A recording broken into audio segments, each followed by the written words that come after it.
আপনার ঘরের আর্থিক অবস্থা একদমই খারাপ হয়ে গেছে, শত্রুরা সব পিছনে লেগে আছে। আপনার ঘরের সদস্যদের দিন প্রতিদিন শরীর খারাপ হচ্ছে, শরীর খারাপ ঠিক হচ্ছে না এবং ব্যবসায় লস যাচ্ছে। ঘরে একে অপরের সাথে তালমিল ঠিক হচ্ছে না। এরকমটা যদি আপনার সাথেও ঘটে থাকে তাহলে শনিবার দিন করুন এই প্রতিকার। 2 দিনের মধ্যেই এর ফলাফল আপনি দেখতে পাবেন।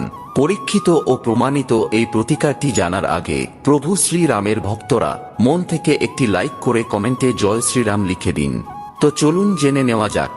4টি লাল শুকনো লঙ্কা, কিছুটা হলদে সর্ষে এবং 1 চামচ লবণ নিয়ে একত্রিত করে কাপড়ের একটি পুঁটলি তৈরি করুন। তারপর শনিবার সন্ধ্যাবেলায় পুঁটলিটি আপনার প্রত্যেকটি ঘরের কোণাতে স্পর্শ করিয়ে পরের দিন অর্থাৎ রবিবার সন্ধ্যাবেলায় লোকেদের চোখের আড়ালে পুঁটলিটি 4 রাস্তার কোনো মোড়ে ফেলে দিন। বিশ্বাস রেখে এই প্রতিকারটি করুন, ফল অবশ্যই পাবেন, এটা আমার আশীর্বাদ।